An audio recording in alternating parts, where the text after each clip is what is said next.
4th of July used to be my favourite day of the year. Barbecues, fireworks, the whole town buzzing with energy. It always felt magical. Until 3 years ago. That's when something changed. That year, we were at my uncle's house. Big backyard, perfect view of the city fireworks. Everyone was there. Cousins running around with sparklers, uncles grilling burgers, music blasting classic rock. That kind of Americana overload. Around 9 p.m, the sky lit up with the first boom of fireworks from downtown. We all turned our chairs toward the horizon. But I wasn't looking up. I was staring at the woods behind the fence. Something moved there, just out of the light. At first I thought it was smoke drifting from the fireworks, but the shape was too solid, too still. I stood up, walked closer to the fence, and there he was. A man barely visible through the haze, standing just behind the tree line. He was tall, wearing what looked like an old Civil War uniform. Torn, faded, face partially hidden under a shadowed hat. He didn't move, just stared. I blinked, and he was gone. I asked my uncle if he saw him. He laughed, said maybe I'd had too much beer. But then, weird stuff started happening. The next night, I found boot prints in the dirt behind the fence. Deep, heavy ones. Like someone had been pacing there all night. Then the lights in our backyard started flickering, even though they were on a brand new system. Worst of all, every night, exactly at 9 p.m, we'd smell something. Burnt. Not fireworks, not food.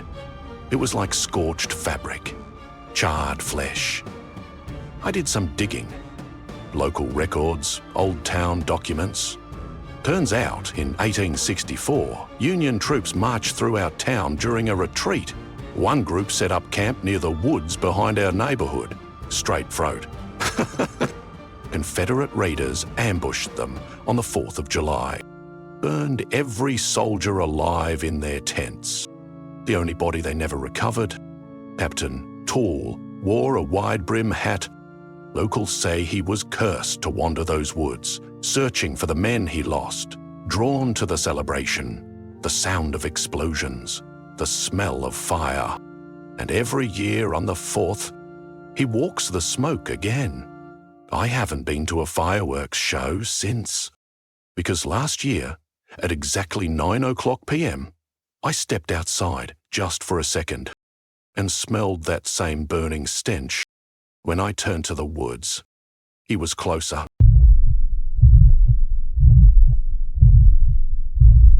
This happened when I was 16. We were at my friend Danny's place, middle of nowhere, Pennsylvania, where everyone still does fireworks illegally in their backyards. His parents had the whole setup, tables of food, classic hits on a tinny Bluetooth speaker, and a trunk full of fireworks his dad bought over the border. The entire neighborhood was out. I remember the sunset being perfect, like melted copper and blood in the sky. Kids were running around with sparklers, people lighting Roman candles from beer bottles. And then I saw him, a kid, just standing in the empty lot across the street, maybe 7 or 8 years old, blonde hair, pale skin, barefoot, wearing, get this, a shirt that said Boom Baby 2003. Weird, right? Because this was in 2018, and that shirt looked brand new. I thought maybe he was just lost. I walked across the street and asked where his parents were. He didn't answer, just smiled and pointed up at the sky. I looked up, fireworks exploding in every direction. But when I looked back, he was gone. No footsteps, no running, just gone. I asked Danny if he knew the kid. He paused, then slowly said, "Wait, that shirt. You said 2003. I nodded. Dude, that's the year the firework accident happened. He pulled out his phone and showed me the article. A boy named Elliot Rain died in that exact lot on July 4th, 2003. He picked up a misfired mortar, thinking it was a dud. It detonated in his hands. Killed instantly. His shirt in the photos? Boom Baby 2003. I couldn't believe it. It had to be a coincidence, right? But then, as we were lighting the final round of fireworks, a huge, choreographed blast that Danny's dad timed with music, the setup shorted out. Everything fired at once, chaotic, screaming streaks of flame. People ran, some got burned. The whole finale turned into a panic. And just before it happened, I saw the kid again, standing right where the blast would go, smiling, was unafraid. He raised his hand and vanished in the explosion. Afterwards, no one could explain how it misfired. But one woman, a neighbor who'd lived there for 30 years, came up to me and said, "You saw him, didn't you? The Rain boy?" I just nodded, and she said, "It always shows up before someone gets hurt." So that every July 4th, I stay home, and when I hear fireworks through my window, I say a prayer for Elliot Rain, because somewhere out there, he's still watching the sky, still smiling, and still waiting for the next boom.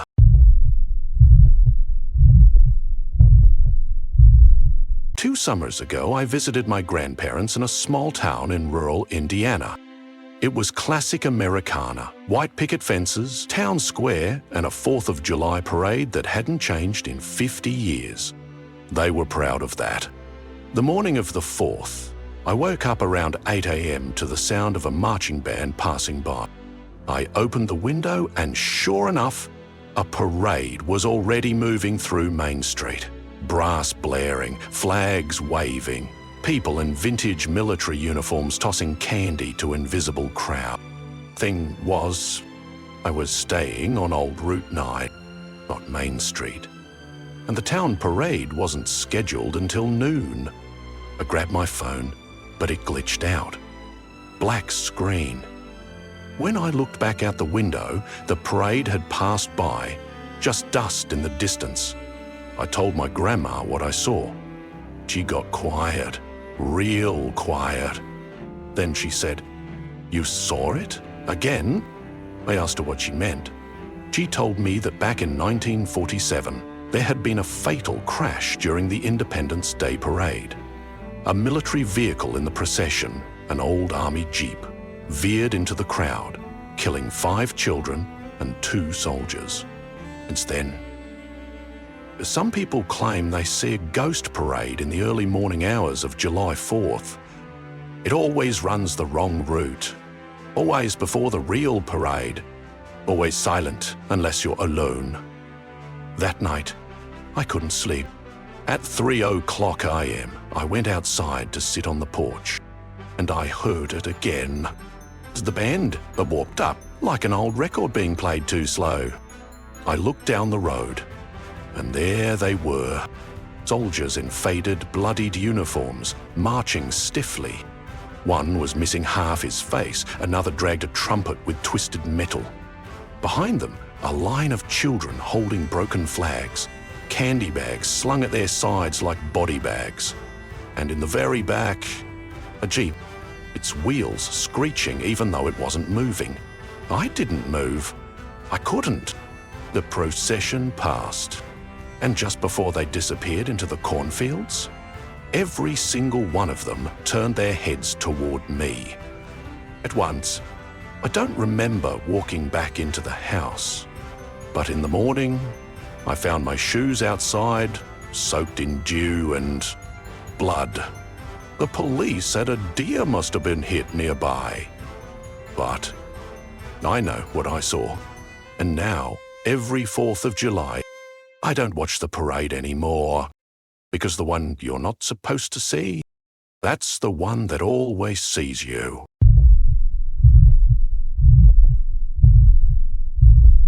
My cousin Rick owns a small cabin near Mount Hood in Oregon. For the 4th of July weekend last year, he invited a few of us to spend a couple days out there. Nothing fancy, just grilled food, beers, and watching fireworks in the clearing behind the pines. It was remote, no signal, no streetlights. Just us, nature, and the stars. And for the first night, it was perfect. We watched the sky light up through the treetops, surrounded by fireflies and the scent of pine sap. I remember thinking, this is the safest I've felt in months. I was wrong. On the second night, I woke up around 3:00 a.m. to the sound of someone walking around the cabin. Out on the porch, in the gravel, circling it. Low steps, crunching. I sat up and looked out the window. There was something tall, too tall, standing at the edge of the woods, still as stone, watching. I thought maybe it was Rick messing with us, until it moved. And when I say moved, I mean it glided, like its feet didn't touch the ground, just floated a few inches above it, silently coasting around the trees, always at the edge of the light. I tried waking Rick, but he wouldn't budge. In the morning, I asked him if he saw anything. He got tense, stopped flipping the eggs and just whispered, "You saw it, didn't you?" I nodded. Then he told me what his grandfather used to say. The pines have an old spirit. It comes on nights of fire and light, drawn to the flashes, the noise. It hates celebration. And if it sees you, you leave something behind. That night, we agreed not to light anything. But one of our friends, Ryan, was drunk and didn't believe in ghost stories. He lit a massive Roman candle right near the tree line and shouted, "Come get me Forest Boogeyman!" The fireworks shot into the sky. Colors exploded, and from the trees came the sound of screaming. No Ryan, not human.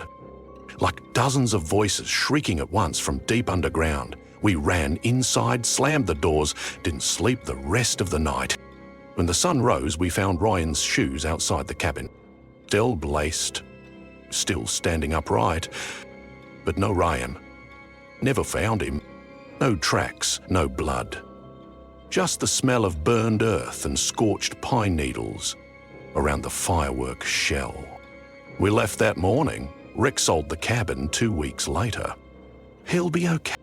And now, every 4th of July, I get a message from a blocked number. No words, just a voice clip. Someone whispering, "Come celebrate with us." And in the background, crackling fire, branches snapping, and distant screaming.